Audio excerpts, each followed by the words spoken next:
udo. Mama.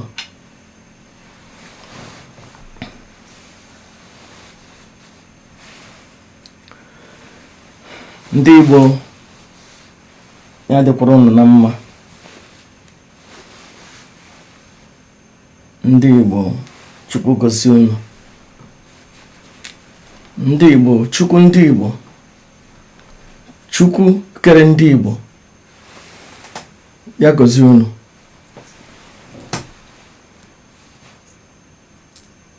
Ebe ọbụla onye ọbụla nọ ya dịrị ya na mma. Ndị nọ na mkpa n'ụbọchị taa, Chukwu zi ha ụzọ ha ga-eji apụta na mkpa ha nọ n'ime ya. Ndị ihe na-esiri ike, Chukwu zọpụta ha na ihe niile ha nọ n'ime ya. Ndị eji, Chukwu zọpụta ha. The Supreme Commander of the indigenous people of Biafra, zọpụta ya na predicament ọ nọ n'ime ya, na nsogbu ọ nọ n'ime ya, na ọgụ ọnụ ahụ ọ na-alụ ka ndị Igbo nwere onwe. Chukwu onye si ụmụnne ya eji ka ha nwere onwe, onye ha awụghị onye ọjọọ, onye ahụ wee jigbo mmadụ. Ekelene m gị. Ana m akpọkukwe Chukwu na ndị ezumezu ha niile ka ha mara na anyị na-alụkwa ọgụ ime mmụọ. Ndị na-alụ ọgụ ọnụ ahụ enidekwere ha ka echekwa ha. Ndị na-alụ ọgụ ime mmụọ ọ dịkwa mma ka echekwa ha, maka ọgụ anyị na-alụ ọgụ kachasị ọgụ niile, ọgụ ime mmụọ, ịzọpụta ụmụnna anyị n'ohu, ndị nọ n'ohu. Chineke, ala Igbo na-agba aghara. Ala Igbo na-agba aghara na ndị Igbo anyị eriene ha, rie nne ha, rie nne ha, rie nna ha, rie nna ha. A ga-erikwe ha. There is every possibility na a ga-eri ụmụ ha to the next 4th generation. On him, and they are working the one of the Biafran people, Biafran spiritual leader. Jipụta n'ụbọchị nke taa, this difficult time that na-ekwesịghị ịpụta, ka eji na-ekwu okwu na ndị Igbo na anyị ndị eri. Before amụọ anyị erie na anyị, before amụọ nna anyị erie na anyị, before amụọ nna anyị erie na anyị, before amụọ nna anyị erie na anyị, 5th 6th generation erie na anyị.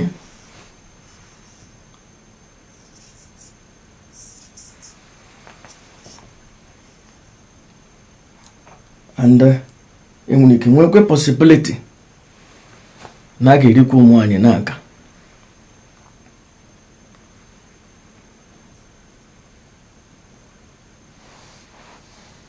Ọ wụ ihe ihere. Onye riri ya sị ka erikọ nwa ya. Ọ dị mma isi onye Igbo ije na baba, si baba kpaa m isi kpara enyi m nwoke, were asị isi ya na enyi ya nwoke ahụ ha otu. Ala Igbo na-agba aghara.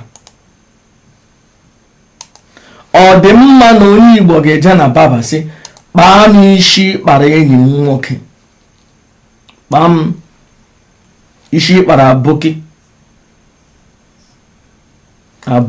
enyi m nwoke.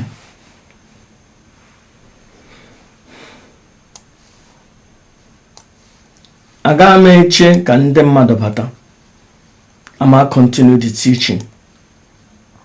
Maka ama m na most of ndị na-ege m ntị na-abata after m mechana. And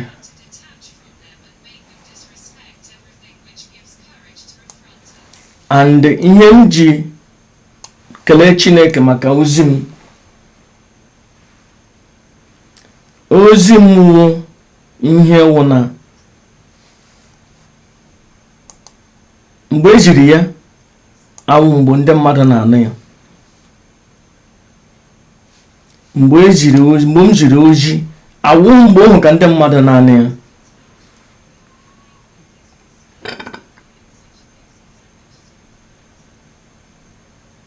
Oh, 1 week later, 1 month later, ndị mmadụ ebilite. Aga m akọwara unu 6 strategy of the slave masters. 6 strategy of the slave masters. And anyị ga-apụta from ihe anyị ga-enwekwa strategy.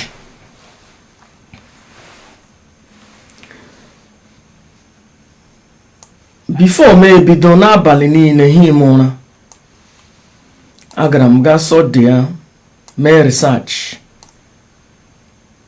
about onye a na-akpọ King of Belgium.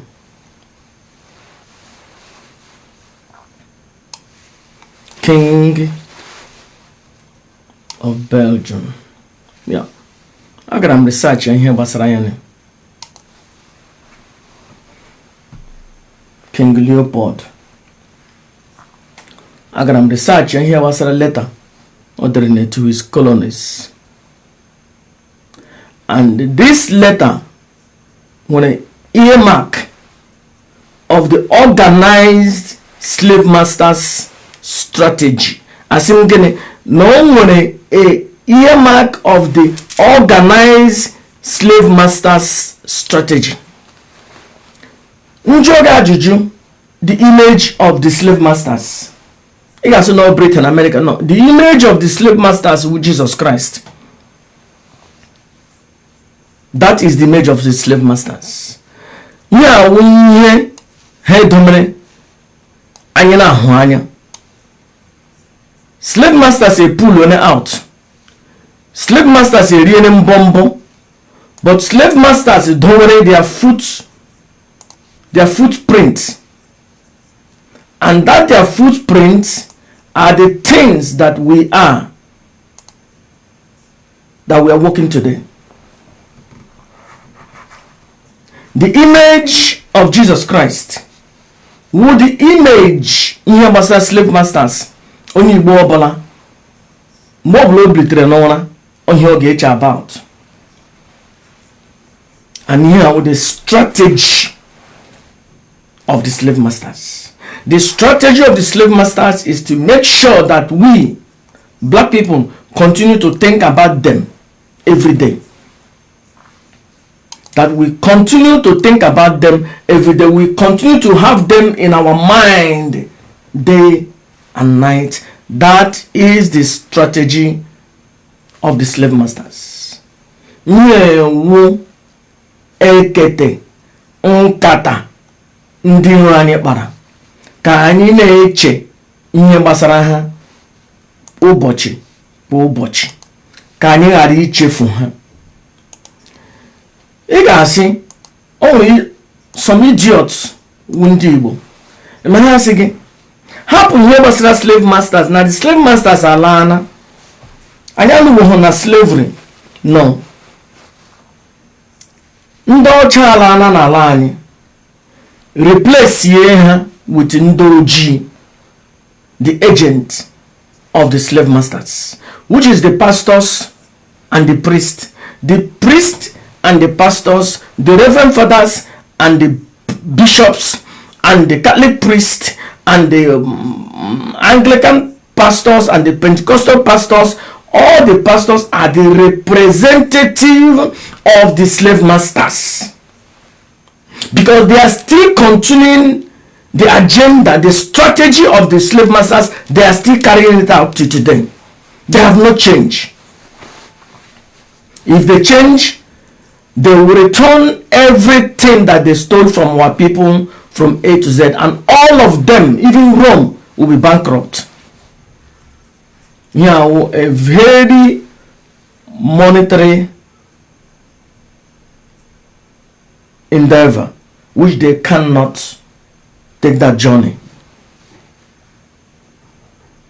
Now, what is the strategy of the slave masters? Number one, and here with the strategy of the slave masters.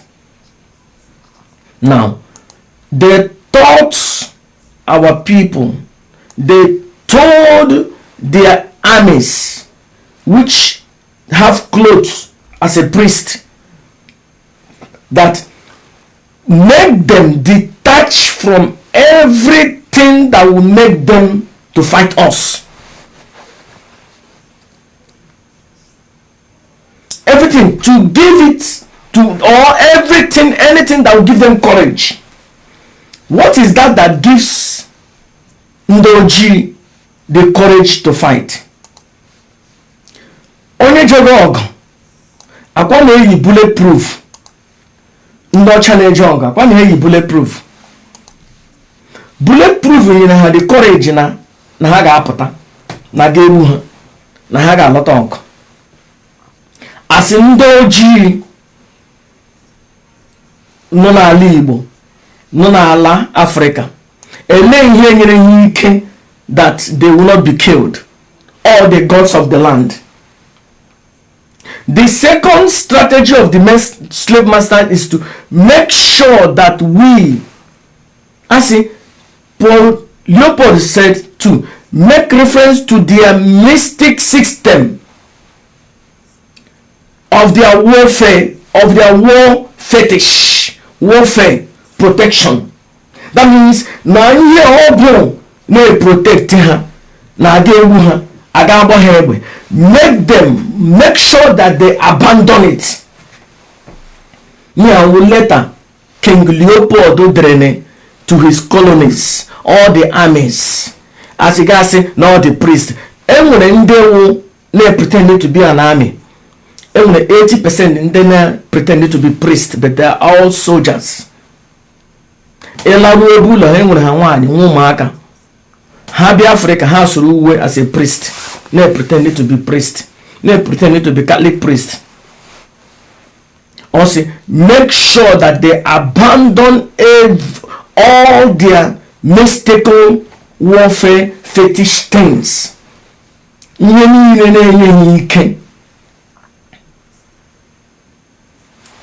Everything, make sure that they abandon it. Kahari didn't use this here. Kahari had the ability to fight back the slave master. Yeah, with the strategy of the king of Belgium. Kandoji are protection because Obu na moha ne protect her. On him, the king it is make sure that they abandon those power, and you must do everything in your power to make it disappear. Make sure na nye basara odinala no menala in Africa.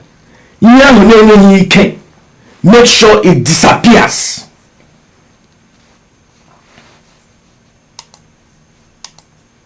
Is it not what the king told them? Make sure that it disappear. Make sure that those fetish, what we call fetish, don't mind them, that it disappear. Today, body armor. In those days, we don't have body armor. What we have is more than alani, ne protect yani, and ne. So the strategy of this, make sure that they are defenseless. Make sure they are defenseless. Let them abandon, otherwise let them abandon their God. Let them abandon their God.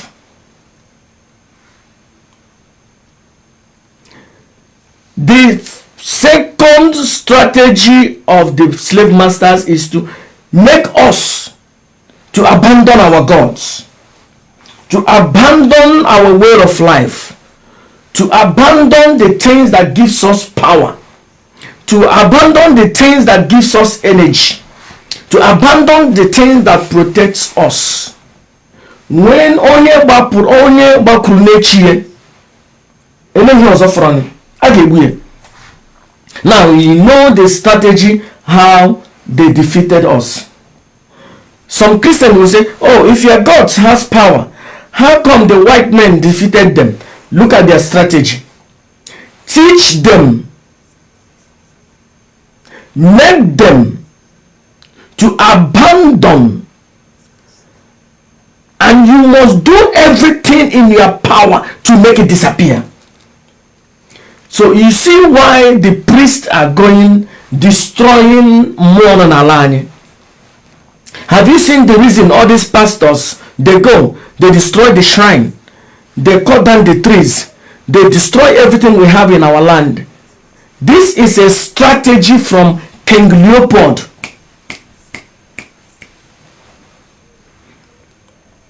This is a coordinated strategy. And this is how they defeated the black people. A coordinated strategy. A coordinated strategy. And this is why we lost the battle. And you will ask yourself, how come if Chukwu is powerful, why did the white men defeated us? If Amadioha is powerful, how come they defeated us? If Kamala Ndogom is powerful, how come the white men defeated us? The third strategy of the slave masters is to teach your children to obey the missionaries. That means to teach them to obey the pastors, to teach them to obey the priest. In other words, to obey the slave masters instead of listening to their own culture and traditions which they had before the slave masters came. So that means their third strategy is to use your children against you. The strategy of the slave masters is to use your own children against you. You see, they didn't have any strategy to deal with the elderly people, the older people, the men. They didn't have any strategy. The strategy they have is the men and the women, the children and the women. And when they have the children, they have the women and they have the men, and they destroy the land. These are the strategies of the slave masters, and this is how they defeat us. And if we want to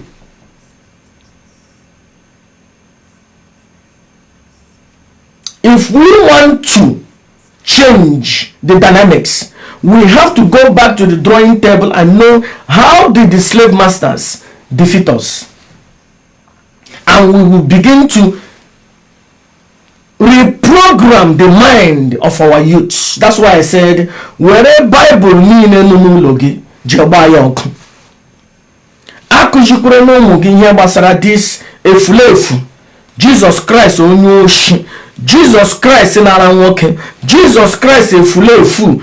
Don't teach your children about the God of the Bible. Akujikure no mugi about the God of the Bible. The God of the Bible onye kwashi, onye efulefu, onye oshi. An impostor never existed. Any strategy of the slave masters: teach their children. That is, the children have to learn to obey what the missionary, or have to obey the missionary. So what do you have today? So mgbe ị nọ n'ụlọ gị, ụmụ gị a na-egezi gị ntị. Onye a na-egewu a visitor bịara n'ụlọ gị. Visitor bịara n'ala gị, anaghị egezi gị ntị. Now, let's read Ephesians. Ihe awụ ihe King Leopold dere to his colony. Now, let's see it in the Bible. Ephesians 6:1. Children, obey your parents in the Lord, for this is right. Obey your fathers in the Lord. Or respect, obey your father, your biological father. Obey your father in the Lord. But here we King Leopold do there.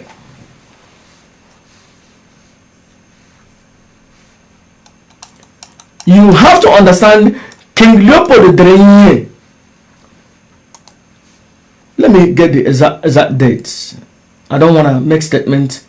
Now, in 1611, King James translated in English language.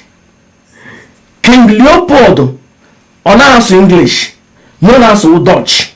So all communicated this the same thing to his own subjects, to his own people. So you see now that all the kings in Europe were spreading the same tactics. They know the same strategies that is working to keep the slave. First of all, make sure that they will abandon their God. Make sure that they will not think, they will take anything that has to do with their God lightly. They will question it. Does it still make sense to give okoko to the gods of the land? Does it still make sense to follow the traditions of our ancestors? Does it still make sense to do all those fetish things? That is the strategy of the slave masters. This is how they defeated us. This is how they have the upper hand to defeat us. The slave masters didn't defeat us because our gods are weak. They defeated us because we abandoned our gods. Now, let me repeat. The slave masters did not defeat the black people because our gods are weak. The slave masters defeated us because they taught us to abandon our God.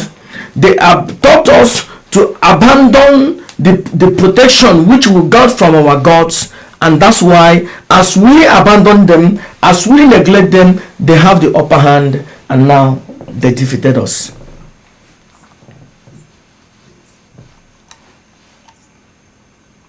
Now, they said, teach their children to obey the priest. Let's see what is written in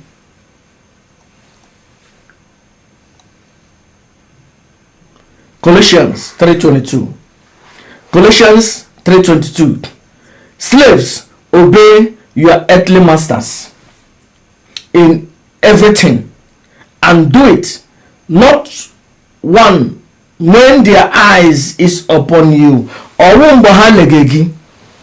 that is in like eye service, or you are doing it so that you can get favor from them, but you do it with sincerity of heart, in reference for the Lord. Did you understand? Yeah, strategy of the slave masters, and the King Leopold communicated that to his subjects in Congo. King James edeke a translate here in the Bible. One thing you have to understand is that you still don't get it. In that time, the Bible has not been in your noble use. In your haji, you unanimously no use the Bible. The Bible gave the upper hand, not to be fighting against themselves, but to go out to Africa and colonize them. So every kingdom has a strategy, and that strategy we are communicating her from the Bible. Here we have seen no here akwụkwọ nsọ, no here so-called God ukuru. Now the God say, children, obey the priest, obey the colonial masters, reference them, and they teach the truth. They teach the people to abandon their God. Imagine their mystical system, their war fetish warfare protection. That means protect your. Make sure that they abandon them. Make sure that they abandon protect her from Abahebe or Gatoha. So when they were in the age Abahebe or Gatoha, and then have misery, they begin killing them. And the more they destroy Shishinine, a wopala more hanine, a secret, then they have upper hand. Then do you see why Mbaka and that idiot Bukobi and the Efule and all those pastors, useless idiots and priests, Jina Gana Alibo may destroy Yindani Dominant Alani. Get to know Jesus over here. No, here with the strategy, unanimously, the Roman army communicated these ideas, these techniques. Let us stop fighting one another, but let us go to Africa, conquer them, tell them these techniques, these ideas, get her life mugo.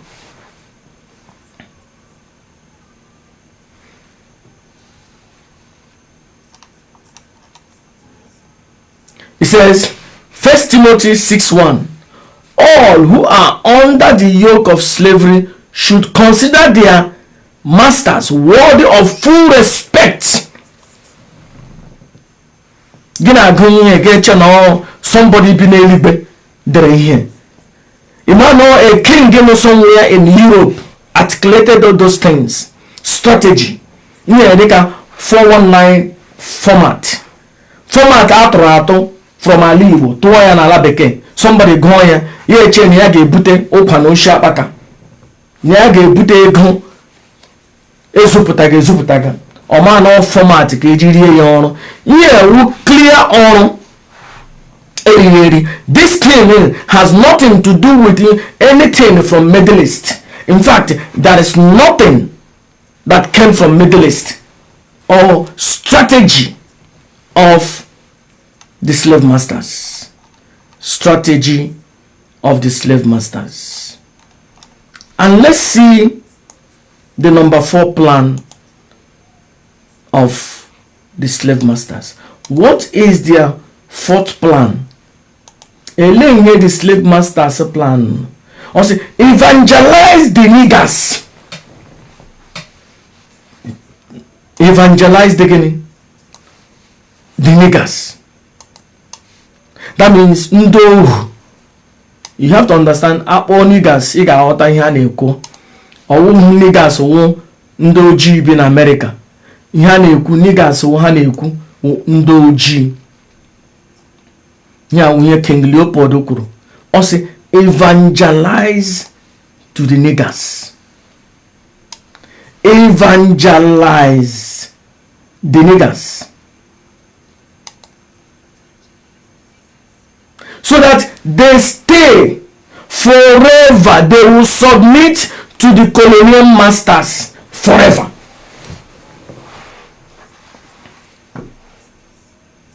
Do you understand me? The 4th strategy of the slave masters is that their priest will convince our people will be and they preach so that they will submit under the colonial rule forever.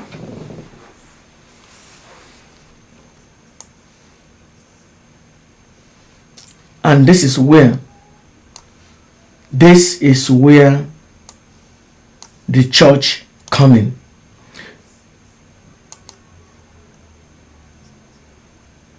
You see? So that full evangelize the niggers, so that they will stay forever in submission of the white colonials, so that they will never revolt against the slave masters. So again, recite every day. That means na groha Arab.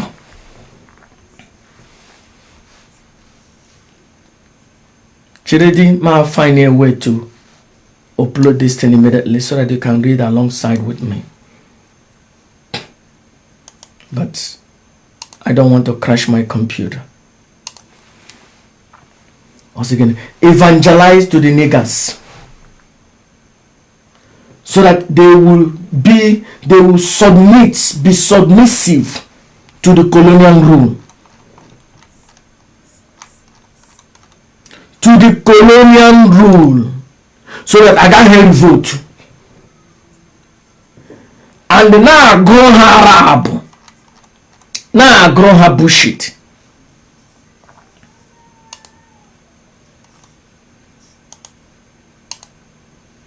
Okay, I will be trying to upload it so that you can see. Now we hear King Leopold Ukuru. So that they recite to them every day. Now go here every day that happy are those who are weeping.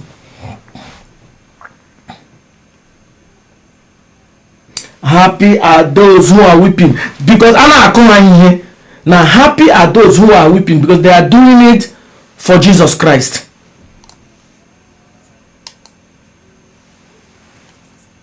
Now let's see what the Bible says. Timothy, teach slaves to be submissive to their masters in everything.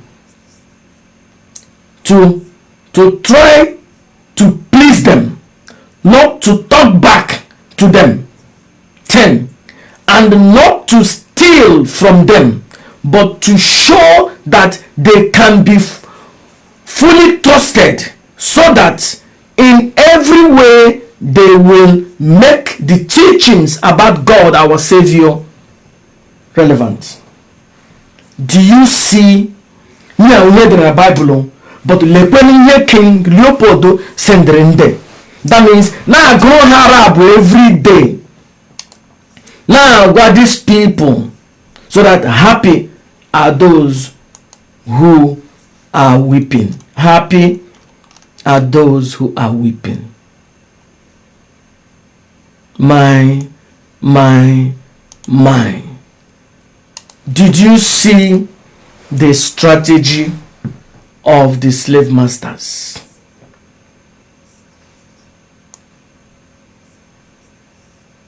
Chineke Ali Igbo na-agbaghara. Ali Igbo na-agbaghara. And this is why our children, our wives goes to church.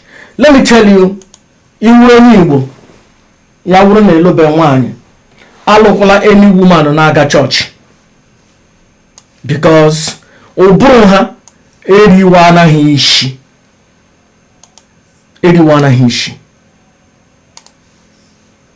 Let's see the 5th strategy of the slave masters.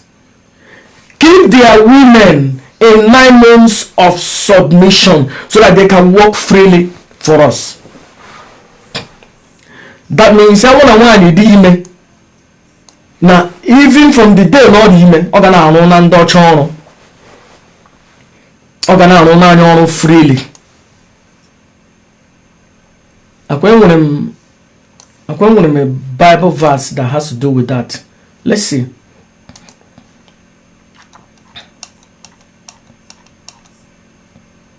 You see? Yeah. He said, Timothy 2, 9, 10. Teach slaves to submit to their masters in everything, and try to please them. Is it not? Ụmụ nwanyị na ụmụ nwaanyị ga na-arụ na ha ọrụ even though ya wụpụ gị na ha dị ime every day. So every day ụmụ nwaanyị ga na-arụ na ndị ọcha ọrụ mara ihe ime mara ihe ime ha ga na-arụ na ha ọrụ every single day. No wonder ụmụ nwaanyị na-eje every week ha eje na ke reverend father ga zachashana ya ụlọ. Every week ha ga na ke pastor ga sana pastor efere pastor akpa ha aka ga-eche na they are doing it for Jesus. No, this is the strategy of the colonial masters. Ihe awụ ihe King Leopold may articulate to his people.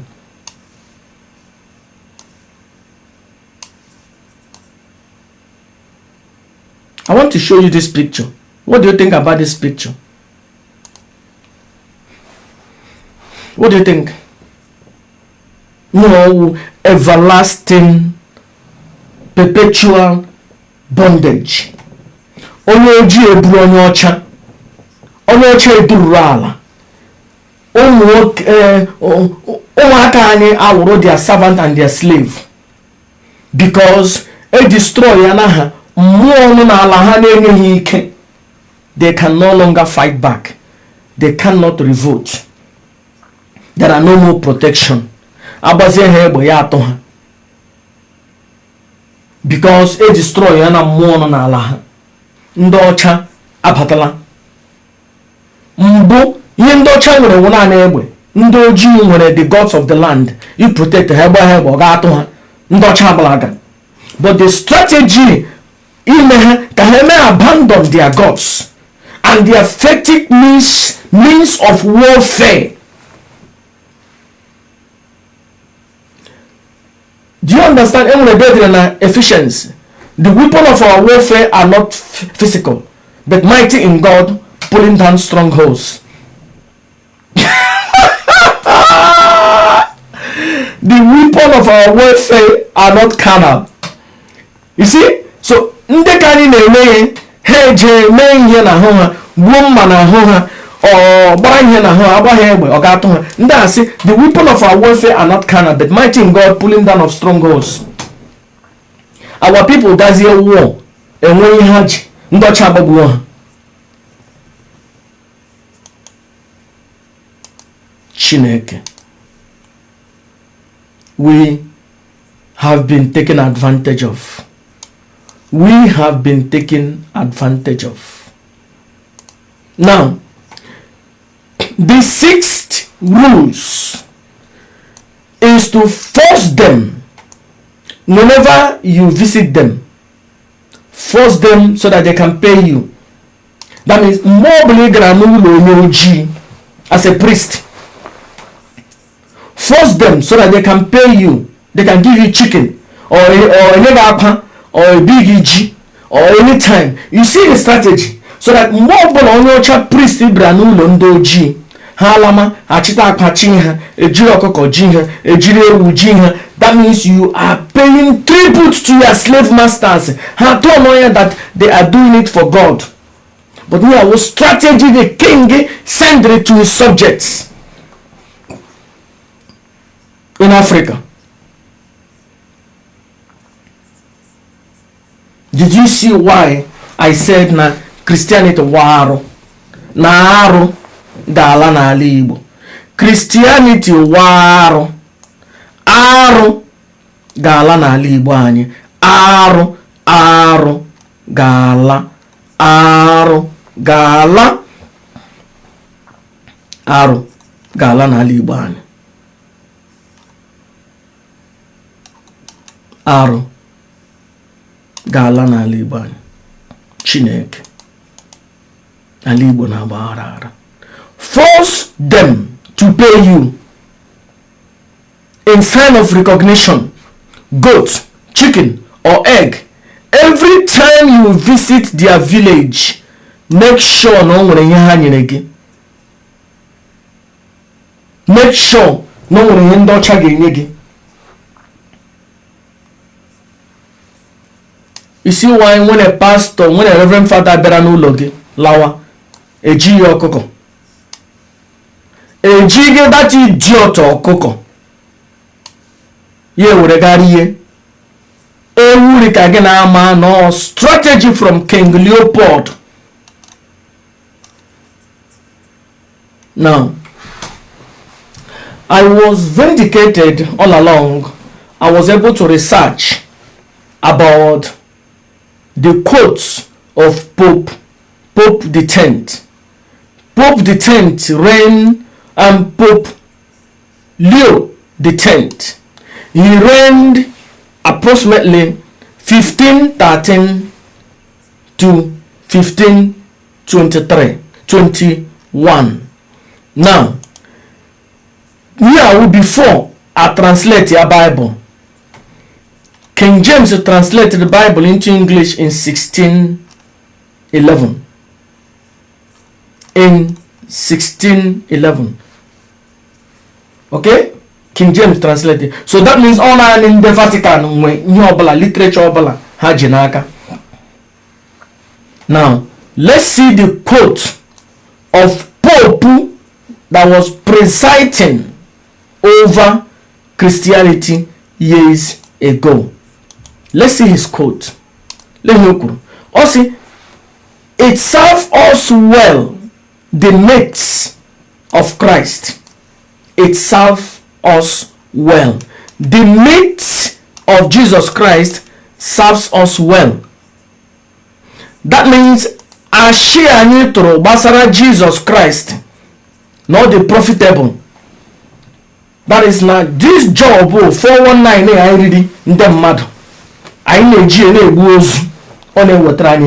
so that means this thing, the Pope confirm on that na job. So now all these pastors and priests in Biafran land, they are useless and idiot. From Mbaka to Ebuka Obi, from Ebuka Obi to all the whole reverend fathers in Biafran land, from all the whole pastors in Biafran land, they are useless and idiot. They are unlearned. They are unawakened. How enemies of the slave masters. They are useless idiots. They are enemies of the Biafran people.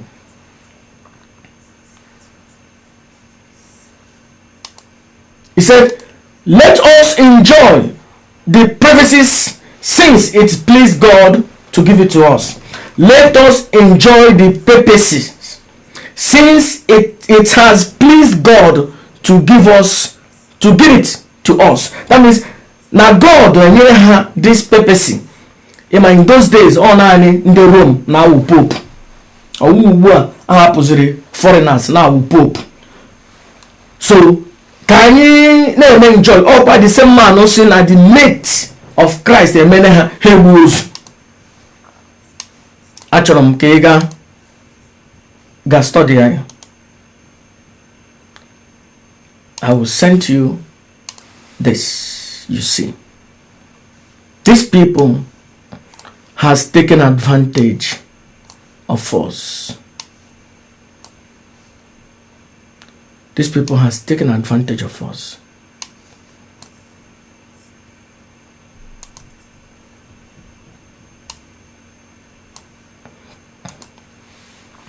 Now,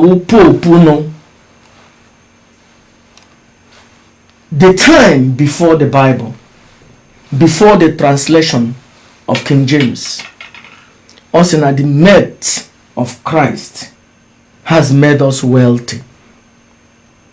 That it is profitable to us. That in this all do anyị kọrọ ndị Africa ndị ojii na anyị ejila egbu ozu. Chineke kpọọ the Reverend Father in Biafran land. Chineke kpọọ ha ọkụ. Chineke kpọọ the pastors in Biafran land. Chineke kpọọ ha ọkụ. Ekwensu pịawashia ha azụ ma mewọta were mmiri dị nsọ pịawa those idiot azụ ndị na-eri our people ọrụ.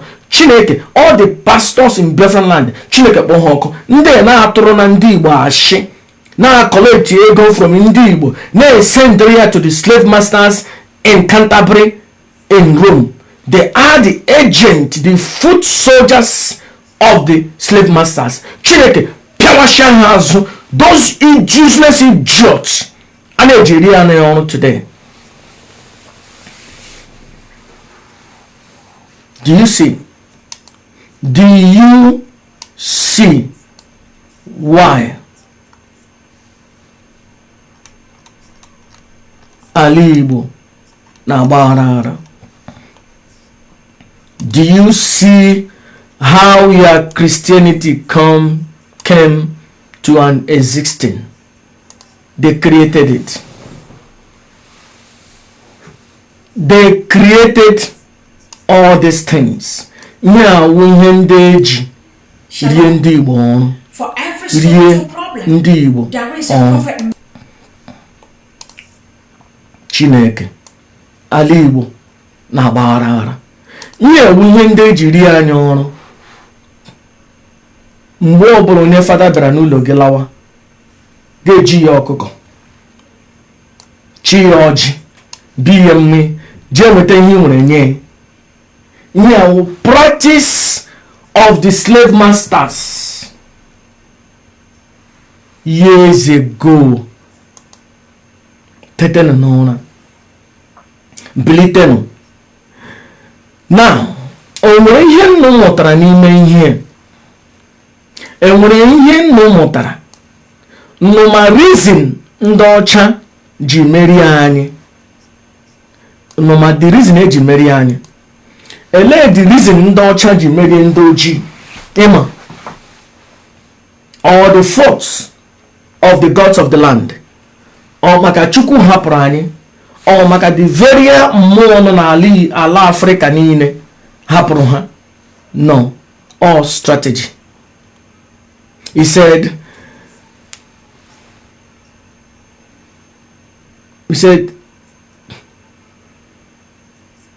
make sure, he said you must do everything in your power to make them disappear. Make sure that they disappear, because that is the thing that gives them power. That is the thing that protects them. If they have the gods of their land, we cannot fight with them. But if you make all those fetish things, the gods of their land disappear, then we can't be killing them, we can be taking advantage of them.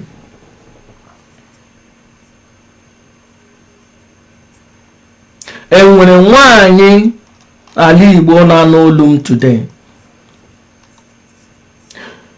the slave masters in the Bible say keep their women in 9 months of submission to work for us freely.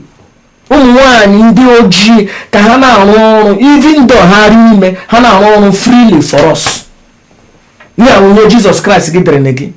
Useless idiot. Useless idiot. And when onye ga-anụ olu today, echi ọ ga-eje church. Chineke kpọọ that idiot ọkụ. You are bastard. In the days of the supreme commander Nnamdi Ezebiro, in the days of Maazị Nnamdi Kanu Ezebiro, onweghị mụtara n'ime, and in the time of the awakened one of the Biafran people, na-ejicha gị ihe ndị echi na Sunday ga-eje church, iwu otule ọkụkọ. You are an idiot. You are a useless idiot. Iwe ego jilo nne gị fụrụ kpọrọ, iri inyo, iwe fulefu, akwụkwọ ego useless. You are an idiot. An idiot ka ị ga-ahụ, because a ga-eri gị, ericha gị, eri ụmụ gị ọrụ, because you are an idiot. Chineke ala Igbo na-agbaghara. Ala Igbo na-agbaghara.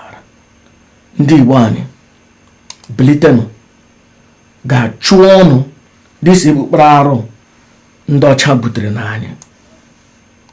Chụpụnụ Christianity from ala Igbo anyị. Chụpụnụ these idiotic priests and pastors. All all the community lands anyị nyere ha gaa na ha na ha the community land. Ndị awụ ndị oshi. The pastors and the reverend fathers are the agents of the slave masters. That's why ndị Igbo na-eji ezuzugharị ka atụrụ na-enweghị onye nche. Anyị ga-enwere onwe. Nnamdi Kanu ga-ewetara anyị Biafra. Elee ebe Nnamdi Kanu ga-eji ewetara gị Biafra mgbe ị mere abandon the gods of the land? Mmụọ nọ n'ala nna gị, ewu dịka gịnị ịhapụla ya, efulefu dịka gịnị ịhapụla mmụọ nọ n'ala nna gị soro arụ ihe ndị ọcha butere na gị. Are you not an idiot? Are you not a bastard?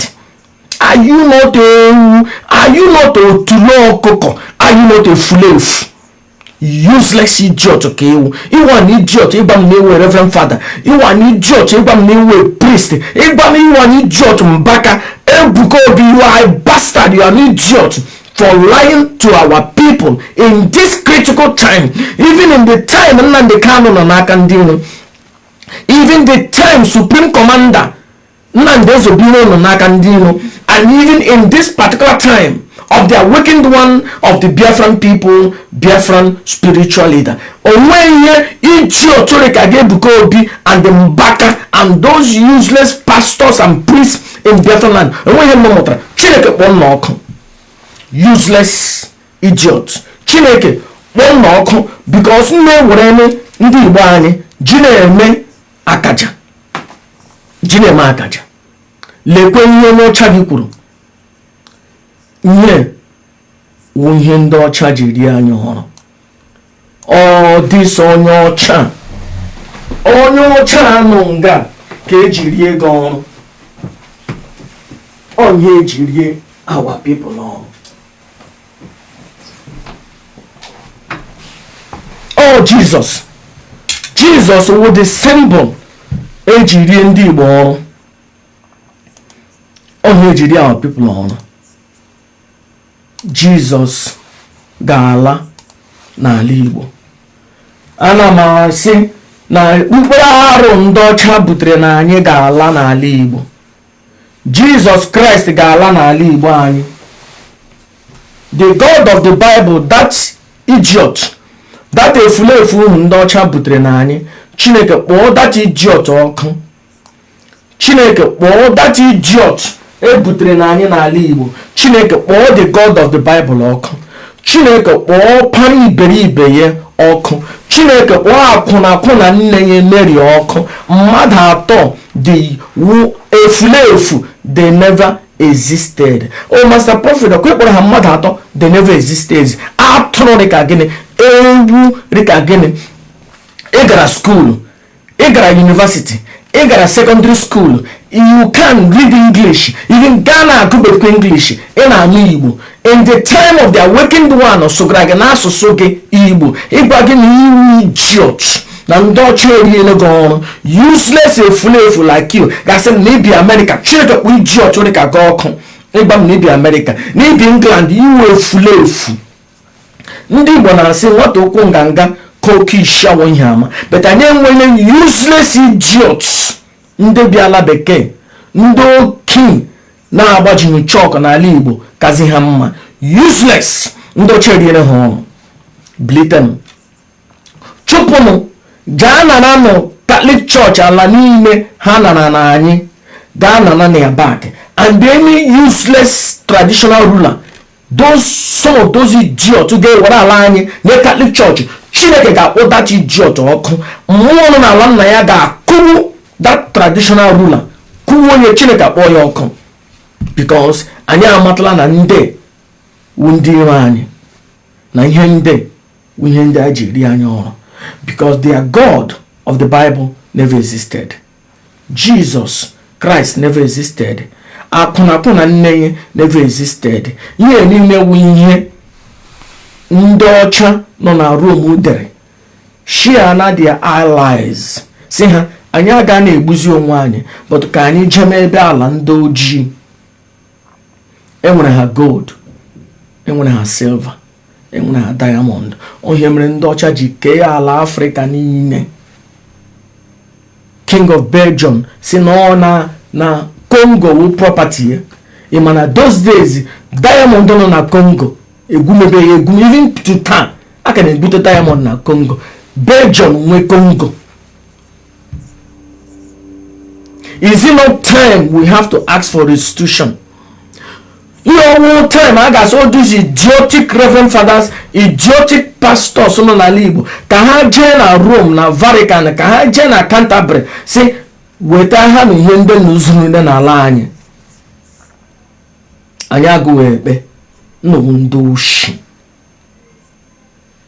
Enwere useless idiot ga-abịa na peji m ekwu nonsense. Chineke kpọọ nwoke ma nwaanyị ha ọkụ, kpọọ nne ya kpọọ nna ya ọkụ, mmụọ nọ n'ala nna ya were iwe kugbuo that useless idiot ga-ahụcha eziokwu na this evidence m wetara na ndị ọcha riri anya ọrụ, na King Leopold riri anya ọrụ, na the Pope riri anya ọrụ. That useless idiot abịa na challenge me in this time. Chineke kpọọ ya ọkụ, ekwensu kpọọ ya ọkụ, mmụọ nọ n'ala nna ya kugbuo that idiot because all a stumbling block ka ụmụnne anyị ghara ịmara onwe. An awakened mind and a real. An awakened mind cannot be enslaved. Imagine her say, teach their children, don't allow them to think, just allow them to reside here.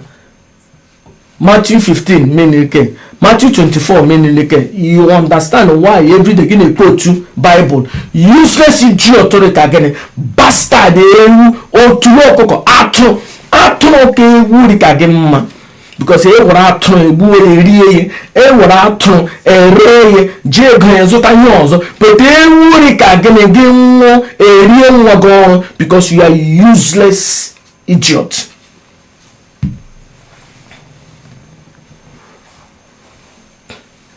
Ekelene m ya dịrị na mma bilitenu chụpụ na ekpukpere arụ ndị ọcha butere na anyị n'ala anyị chụọ na ha kwere ala chụọ na nna ewekwele nwa nnọ ka o ji share father or sisters again.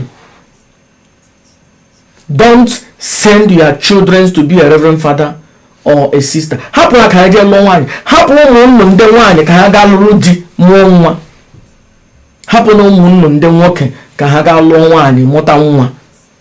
Catholic Church warụ, Christianity niile warụ, ndị pastor ha wụ the enemies. Ndị Igbo nwere onwe number 1 wụ onye ọbụla na-eje church every Sunday wụ enemy, onye ilo inwere onwe nke ala Igbo anyị. Chineke kpọọ those useless idiot ọkụ. Ndewo mma arụ ga-ala n'ala Igbo anyị. Arụ ga-ala n'ala Igbo anyị.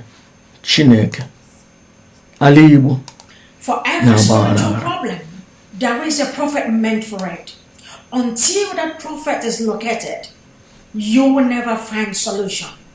So, connect with your prophet today and unlock the purpose of your life. Shalom.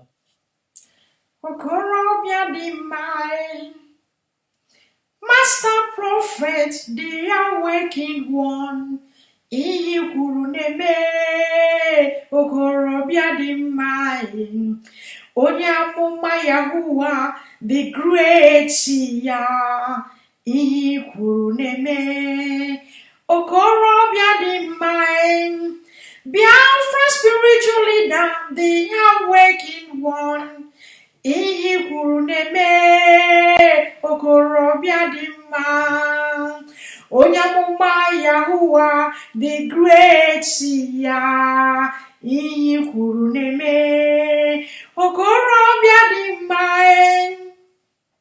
Master prophet aka na-agwọ ọrịa, ihe kwuru na-eme okorobịa dị mma, onye amụma Yahuwah the great ya, anyị sokwa gị n'azụ okorobịa dị mma. Master prophet onye amụma Biafra, anyị sokwa gị n'azụ okorobịa dị mma, onye amụma Yahuwah the great ya, ihe kwuru na-eme onye amụma Yahuwah the great seer, the difference is clear.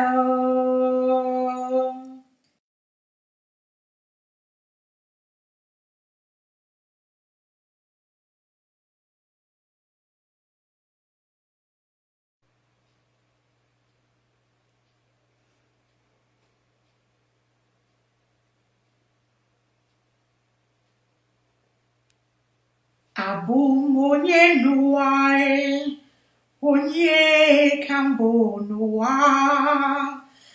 Abụ m onye master prophet na-echere m echiche ọma. Abụ m onye n'ụwa, onye ka mbụ n'ụwa. Abụ m onye amụma Yahuwa na-echere m echiche ọma. Abụ m onye n'ụwa, onye ka mbụ n'ụwa. Abụ m onye master prophet na-echere m echiche ọma. Abụ m onye n'ụwa, onye ka mbụ n'ụwa. Abụ m onye master prophet na-echere m echiche ọma. Abụ m onye n'ụwa, onye ka mbụ n'ụwa. Abụ m onye master prophet na-echere m echiche ọma. Onye dị ukwuu, onye buru amụma Biafra, onye dị mma, ịbụ onye dị mma, ịbụ onye dị nsọ, onye amụma Yahuwa, master prophet, gọzie anyị, gọzie ala Biafra, onye na-agwọ ọrịa, onye dị mma, master prophet, onye dị mma, master, onye dị ukwuu, ewo, onye mere anyị ka anyị dị mma, master prophet, ịbụ onye dị mma, onye dị ukwuu, onye buru amụma Biafra, onye dị mma, ịbụ onye dị mma, ịbụ onye dị nsọ,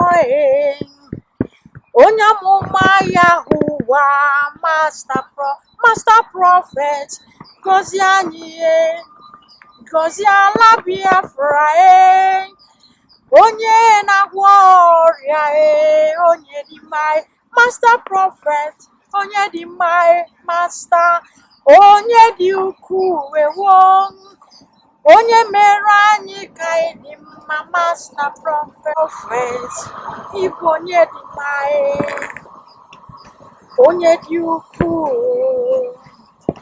onye buru amụma Biafra, onye dị mma, ịbụ onye dị mma.